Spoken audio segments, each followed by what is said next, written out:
This song is coming from Butch Charvet, and the title of this song, Banta.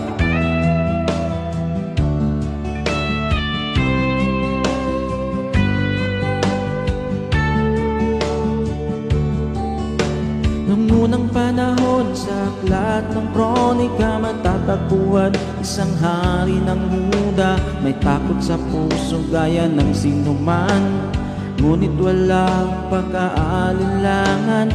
Siya'y lumuhod, tumawag kay Yahweh, kanyang itinulog ang kalaban niyang kay Dami. Diyos ay tumugon at sa kanya'y sinabi, Diyos sapat, wag kang matakot. Sila'y nagayunot sabay na nagpupuri, lahat ay sama-sama pati na ang hari. Patnubay ni Yahweh sa kanila'y namalagi, dahil sa panalangin banta ay napawi. Gising na bayan, tayo'y magkaisa, oras na laan, wag nang sayangin pa. Magpakatatag at manalangin na kay Jesus na siyang tanging pag-asa.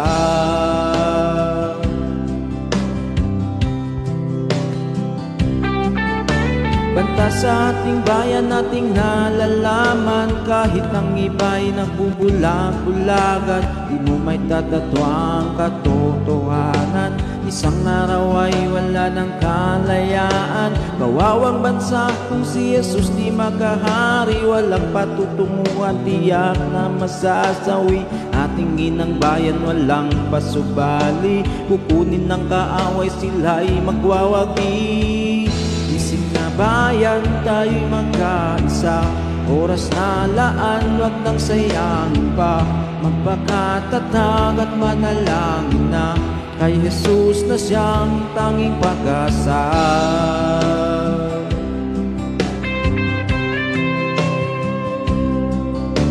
Banta sa ating bayan, ating nalalaman, kahit ang iba'y nagbubulag-bulagan, di mo may tatatwang katotohanan. Isang araw ay wala ng kalayaan, kawawang bansa kung si Jesus di makahari. Walang patutunguhan, tiyak na masasawi, ating inang bayan walang pasubali. Kukunin ng kaaway, sila'y magwawagi.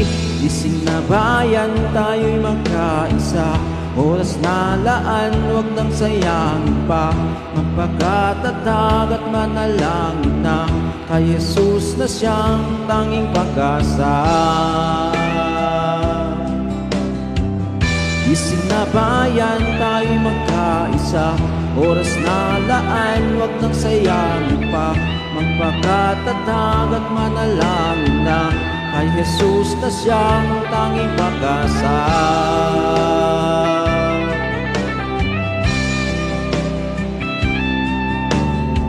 Gising na bayan, tayo'y magkaisa, oras na laan, wag nang sayangin pa. Magpakatatag at manalangin na kay Jesus na siyang tanging pag-asa.